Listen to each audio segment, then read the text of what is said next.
ये कहानी है दो लड़कियों की जो एक दिन एक अनजान लड़के पे भरोसा करके उसके घर तक चले जाते हैं, लेकिन उसके घर में जाने के बाद उन्हें पता चलता है कि वो किडनैप हो चुके हैं और फिर उन्हें एक घने जंगल में ले जाया जाता है और वहाँ उन्हें बार बार टॉर्चर करके गलत काम किया जाता है। लेकिन क्या वो वहाँ से बच के आ पाएंगे, ये हम देखेंगे आज की इस पूरी कहानी में। तो कहानी की शुरुआत में हम दो पुलिस वालों को देखते हैं जो गाड़ी से क्रूग नाम के एक क्रिमिनल को ले जा रहे होते हैं और थोड़ी दूर आगे जाने के बाद उनके सामने एक रेलवे क्रॉसिंग आती है तो वो अपनी गाड़ी रोक लेते हैं। लेकिन थोड़ी देर में ही एक दूसरी गाड़ी आकर इनको जोर से एक टक्कर मार देती है, जिससे दोनों पुलिस वाले बहुत ही बुरी तरह से जख्मी हो जाते हैं।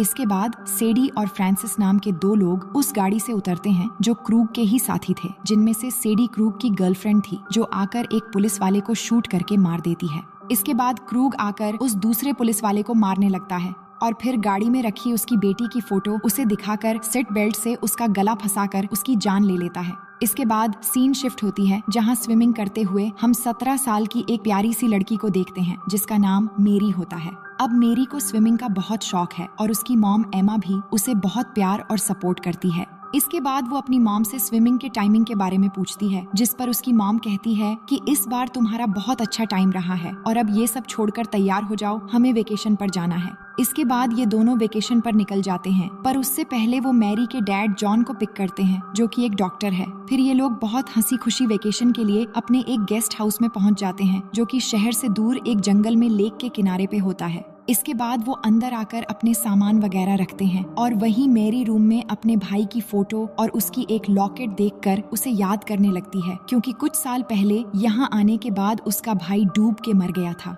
इसके बाद मैरी नहाने लगती है और नहा धोकर फ्रेश कपड़े पहनकर अपनी मॉम डैड के पास जाती है और उन्हें कहती है कि वो कार लेकर पेज नाम की अपनी एक फ्रेंड से मिलने जाना चाहती है। लेकिन उसकी मॉम मना करने लगती है, पर उसके डैड कार की चाबी दे देते हैं और कुछ पैसे भी उसे देते हैं। इसके बाद मेरी अपनी फ्रेंड से मिलने निकल जाती है जो कि एक शॉप में कैशियर है। तो दोनों वहाँ बैठकर बातें करने लगते हैं कि आज रात वो एक साथ बहुत एंजॉय करेंगे। अब थोड़ी देर में शॉप में जस्टिन नाम का एक लड़का इनके पास आता है कुछ सामान और सिगरेट लेने के लिए, लेकिन पेज कहती है कि सिगरेट लेने के लिए तुम्हें एज आईडी दिखानी पड़ेगी क्योंकि तुम अभी भी शायद अंडर एज हो। अब आईडी तो उसके पास नहीं होती, तो वो उनसे कहता है कि अगर तुम मुझे एक पैकेट सिगरेट दोगी तो तुम दोनों के लिए मेरे पास एक खास चीज है जिससे तुम दोनों बहुत खुश हो जाओगी, जिस पर पेज थोड़ी देर सोचने के बाद मान जाती है। लेकिन जब वो पैसे दे रहा होता है तो उसके एक नोट में खून लगा होता है जिसे वो जल्दी से छुपा लेता है। फिर जस्टिन अपने सामान लेने के बाद पेज और मेरी उसके साथ उसके घर के लिए निकल जाते हैं और वहाँ पहुँचने के बाद पेज मैरी को कार में रहने के लिए कहकर वो जस्टिन के साथ अंदर जाती है।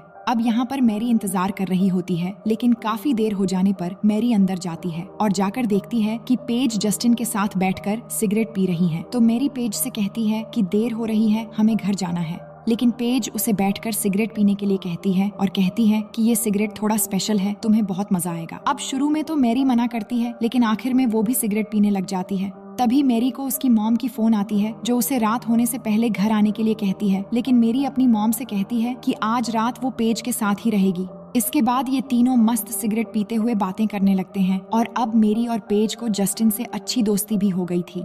सब कुछ अच्छा चल रहा होता है, लेकिन थोड़ी देर बाद वहाँ क्रूग अपनी गर्लफ्रेंड और फ्रांसिस के साथ आता है। असल में क्रूग जस्टिन के डैड है और जस्टिन जानता है कि उसका डैड एक अच्छा इंसान नहीं है, तो वो अपने डैड को देखकर घबराने लगता है। लेकिन यहाँ पे क्रूग कहता है कि वाओ, कितनी प्यारी प्यारी लड़कियां हैं, क्या तुम हमें इनसे इंट्रोड्यूस नहीं करवाओगे? तो जस्टिन मैरी और पेज को अपने डैड से इंट्रोड्यूस करवाता है। लेकिन तभी क्रूग जस्टिन को एक मुक्का मारता है और कहता है, क्या तुम्हें पता नहीं कि यहाँ पर अनजान लोगों का आना अलाउड नहीं है? और वो कहता है कि हमारी फोटोज न्यूज़पेपर के मोस्ट वांटेड लिस्ट में आ चुकी है, पुलिस हमें ढूंढ रहे हैं और तुम यहाँ लड़कियों को बुला के पार्टी कर रहे हो। ये सुन के मैरी कहती है कि हमें इन सब से कोई मतलब नहीं है, हम इन सब के बारे में किसी को भी नहीं बताएंगे। लेकिन क्रूग कहता है कि तुम दोनों देख चुकी हो कि हम यहाँ पर रहते हैं, इसलिए हम रिस्क नहीं ले सकते। तभी पेज घबराकर भाग के बाथरूम में जाके फोन लगाने की कोशिश करती है और खिड़की के जरिए चिल्लाने लगती है। लेकिन थोड़ी देर में फ्रांसिस दरवाजा तोड़ के बाथरूम के अंदर आता है और पेज का सर पकड़ के जोर से मारता है, जिससे वो बेहोश हो जाती है। इसके बाद फ्रांसिस मैरी के पास आकर जबरदस्ती उसकी फोन लेकर तोड़ देता है।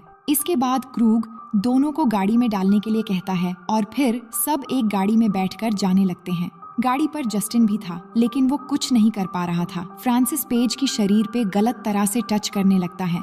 फिर थोड़ी देर बाद ही एक पुलिस की गाड़ी उनके साइड से गुजरती है, जिसे देखकर वो चिल्लाने की कोशिश करती है, लेकिन फ्रांसिस उन्हें चाकू दिखाकर डरा धमका के चुपचाप बैठने के लिए कहता है।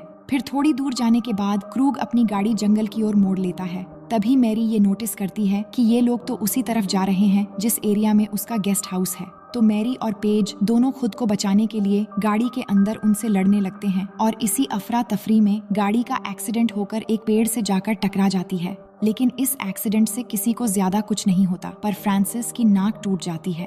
अब एक्सीडेंट होने के बाद वो मैरी और पेज को मारना शुरू कर देते हैं, लेकिन इसी बीच मौका पाकर दोनों वहाँ से भागने लगती है, पर क्रूग मैरी को पकड़ लेता है और अब पेज वहाँ से भागने लगी थी तो उसके पीछे फ्रांसिस और सेडी पकड़ने जाते हैं और उसके पीछे पीछे काफी दूर जाने के बाद आखिरकार वो उसे पकड़ लेते हैं और फ्रांसिस उसे मार के बेहोश कर देता है और सेडी उसकी कपड़े फाड़ के उसकी हाथ बांध देती है और वापस ले आकर जमीन पर लेटा देते हैं। इसके बाद क्रूग जस्टिन से कहता है कि तुम इन दोनों के दोस्त हो तो तुम आकर इन दोनों में किसी के भी साथ रेप करो, पर जस्टिन ऐसा करने से साफ साफ मना कर देता है। लेकिन फिर भी वो सब मिलकर जस्टिन को जबरदस्ती पकड़ के मैरी के प्राइवेट जगहों पर हाथ लगवाने लगते हैं और उनकी ये हरकतें देखकर पेज क्रूग को एक गाली देती है, जिससे क्रूग को इतना गुस्सा आता है कि वो आकर पेज के पेट में चाकू मार देता है और उसे वहीं तड़पकर मरने के लिए छोड़ देता है। इसके बाद वो सभी उसे मरता हुआ देखकर मजे लेने लगते हैं। तभी मेरी उसके पास जाकर कहती है, तुम्हें कुछ नहीं होगा, हम यहाँ से निकल जाएंगे। और गुस्से में आकर वो क्रूग को एक गाली दे देती है, जिससे एक बार फिर से क्रूग को गुस्सा आ जाता है। इसके बाद वो मैरी को पकड़कर उसके कपड़े फाड़ने लगता है और इसमें उसकी गर्लफ्रेंड भी उसकी मदद कर रही थी। मेरी चिल्ला चिल्ला के कह रही होती है, मैं किसी को कुछ भी नहीं बताऊंगी, प्लीज मुझे यहाँ से जाने दो। लेकिन वो बेरहम उसकी एक भी नहीं सुनता और उसे पकड़ के घंटों तक गंदा काम करता है और अपना काम खत्म होने के बाद जब उसे छोड़ता है तभी मैरी किसी तरह खड़ी होकर एक पत्थर से क्रूग के सर पे मारकर वहाँ से भागने लगती है, पर फ्रांसिस उस पर गोलियां चलाने लगता है, लेकिन एक भी गोली उस पर नहीं लगती और वो जल्दी से भागती हुई आकर एक लेक में कूद जाती है और वहाँ से स्विमिंग करते हुए भागने लगती है। लेकिन क्रूग और उसके साथी मैरी का पीछा नहीं छोड़ते और लेक के किनारे से उस पर लगातार गोलियां चलाने लगते हैं और इससे पहले कि मैरी किनारे तक पहुंचती, एक गोली उसे लग जाती है, जिससे वो जख्मी होकर वहीं पर बेहोश हो जाती है और तभी बारिश भी शुरू हो जाती है और ये तीनों उसे मरी हुई समझकर उसे वहीं छोड़कर चले आते हैं। लेकिन अब गाड़ी की एक्सीडेंट हो चुकी थी और फ्रांसिस भी जख्मी था और ऊपर से बारिश भी हो रही थी, तो वो मदद मांगने के लिए उसी लेक के पास एक गेस्ट हाउस में जाते हैं और ये गेस्ट हाउस किसी और का नहीं बल्कि मैरी के मॉम डैड का ही था। अब मैरी की मॉम दरवाजा खोलती है तो वो कहते हैं कि उनकी गाड़ी की एक्सीडेंट हो गई, तो मदद मांगने के लिए वो इधर आ गए, तो वो उन्हें अंदर आने देते हैं। अब क्योंकि मैरी के डैड एक डॉक्टर थे तो वो फ्रांसिस का इलाज करके उसका नाक ठीक करने लगते हैं और मैरी की मॉम कहती हैं कि आप लोग बारिश की वजह से कहीं जा भी नहीं सकते और आप लोगों के पास कोई गाड़ी भी नहीं है, तो आज रात हमारे गेस्ट हाउस में रह जाओ, जिस पर वो मान जाते हैं। फिर वो इन सब के लिए कॉफी भी बनाती है और कॉफी पीने के बाद जब जस्टिन कप रखने के लिए किचन में जाता है तो वहाँ फ्रिज पर लगी मैरी की तस्वीर देखकर वो समझ जाता है कि ये दोनों मैरी के मॉम डैड हैं। पर वो ये बात किसी को नहीं बता पाता क्योंकि वो मजबूर था और उसे डर था कि उसके डैड मैरी के मॉम डैड को भी मार देगा। इसके बाद वो बाथरूम में जाकर वहाँ बैठकर रोने लगता है क्योंकि उसे इस बात की शर्मिंदगी हो रही थी कि अगर वो मैरी और पेज को घर में ना लाता तो आज वो जिंदा होते। इसके बाद वो फिर से किचन में जाकर मैरी का वो लॉकेट जो उसने मैरी पर जुल्म होते दौरान अपने पास रख लिया था, वो इस लॉकेट को कप के पास रखकर वापस आ जाता है। इसके बाद मैरी के मॉम उन्हें पास के एक दूसरे घर में ले जाकर वहाँ रात गुजारने के लिए छोड़ के चली आती है। अब मैरी की मॉम जब वापस आ रही थी तभी हम देखते हैं कि मैरी जख्मी होने के बाद भी हिम्मत करके किसी तरह उस लेक के जरिए तैरते हुए घर के पास आ चुकी थी, लेकिन उसकी मॉम उसे नहीं देख पाती और घर के अंदर चली आती है। अब मैरी की मॉम डैड जब अपने कमरे में होते हैं तो बाहर से उन्हें कुछ आवाज सुनाई देने लगती है, तो वो जब चेक करने के लिए बाहर जाते हैं तो मैरी को वहाँ देखकर जल्दी से उसके पास जाते हैं और अपनी बेटी की ऐसी हालत देखकर वो बहुत ज्यादा डर जाते हैं। इसके बाद उसे अंदर ले आते हैं और देखते हैं कि उसे गोली लगी है, लेकिन वो अभी भी जिंदा है। तो एमा गोली निकालने के जरूरी सामान लाने के लिए जल्दी से किचन में जाती है और तभी वो मैरी की उस लॉकेट को देख पाती है जो जस्टिन ने कप के पास रखा था। जिसके बाद वो लॉकेट ले आकर जॉन को बताती हैं कि जब मेरी बाहर गई थी तो ये लॉकेट उसने पहन रखा था और अब ये लॉकेट मुझे किचन से मिला है और किचन में क्रूग का बेटा जस्टिन ही गया था, जिसका मतलब हमारी बेटी की ऐसी हालत इन लोगों ने ही की है। ये बताते हुए वो रोने लगती है और साथ ही मैरी के डैड भी रोने लगते हैं। फिर जब वो मैरी का इलाज करने लगते हैं तो वो समझ जाते हैं कि मैरी के साथ बहुत ही बेरहमी से रेप भी हुआ है, जिससे उन्हें बहुत गुस्सा आता है और वो फैसला कर लेते हैं कि अब वो इन सब से मैरी का बदला लेकर ही छोड़ेंगे। लेकिन उससे पहले उन्हें अपनी बेटी की जान बचानी है, तो दोनों मिलकर बोट की चाबी ढूंढने लगते हैं। जॉन गराज में जाकर चाबी ढूंढता है और बहुत देर ढूंढने के बाद उसे चाबी मिल जाती है। वहीं एमा भी किचन में चाबी ढूंढ रही थी कि तभी अचानक पीछे से फ्रांसिस आ जाता है और वो कहता है कि उसे नींद नहीं आ रही थी, इसलिए वो यहाँ आ गया। लेकिन अभी भी उसे नहीं पता था कि एमा और जॉन मैरी के मॉम डैड हैं। अब एमा उसे देखकर घबराने लगती है, पर वो खुद को संभालकर उसे बहलाने लगती है और फ्रिज में लगी मैरी की वो तस्वीर उसके देखने से पहले हटा लेती है। इसके बाद वो फ्रांसिस को वाइन पिलाने के बहाने दूसरे कमरे में जाती है। तभी फ्रांसिस चलते हुए उस रूम में आ जाता है जहाँ पर मैरी को उसके मॉम डैड ने रखा था और ये देखकर फ्रांसिस सब कुछ समझ जाता है, पर तभी पीछे से एमा आकर उसके सर पर बोतल से मार देती है, पर इससे उसे ज्यादा कुछ नहीं होता और ये देखकर एमा जल्दी से चाकू लेकर उस पे अटैक कर देती है। लेकिन फिर भी वो चाकू निकाल लेता है और उसी चाकू से एमा को मारने की कोशिश करने लगता है और तभी वहाँ पर जॉन एक नुकीला हथौड़ा लेकर आ पहुँचता है और अब यहाँ जॉन और फ्रांसिस की लड़ाई शुरू हो जाती है, जिसमें जॉन उसकी जख्मी नाक पकड़कर उसे तकलीफ देने लगता है। इसके बाद दोनों मिलकर फ्रांसिस को बेसिन में डुबोने लगते हैं और इसी दौरान जॉन बेसिन का ब्लेड ऑन कर देता है, जिससे फ्रांसिस का हाथ उसमें फंस जाता है और वो चिल्लाने लगता है और तभी मौका पाकर जॉन उस नुकीले हथौड़े से उसकी सर पर मार देता है, जिससे वहीं पर उसकी मौत हो जाती है। इसके बाद जॉन और एमा मैरी को बोट में रखकर क्रूग के घर में जाने लगते हैं। अब उन्होंने ये सोच लिया था कि सबसे पहले उन्हें मैरी का बदला लेना होगा। लेकिन जब वो क्रूग के रूम में पहुंचते हैं तो वो देखते हैं कि जस्टिन चुपके से क्रूग का गन लेकर वहीं पर बैठा हुआ है। लेकिन जस्टिन जॉन को वो गन दे देता है और वो गन लेते ही क्रूग की गर्लफ्रेंड को गोली मार देता है, जो उसके कंधे पर लगती है। और तभी क्रूग उठकर बचने के लिए जॉन के ऊपर सामान फेंकने लगता है तो जॉन उस पर गोलियां चलाने लगता है, लेकिन वो किसी तरह वहाँ से बचकर खिड़की से बाहर कूद जाता है। इसके बाद सेडी एक रॉड लेकर जॉन को मारने आती है तो जॉन उसे एक मुक्का मार देता है और तभी एमा आकर सेडी को गोली मार देती है, जिससे वहीं पर उसकी मौत हो जाती है। इसके बाद एमा मैरी के पास बोट में चली जाती है और जॉन आकर दूसरे घर में क्रूग को ढूंढने लगता है, क्योंकि वो खिड़की से कूदने के बाद उन्हीं के घर में आकर छुप गया था।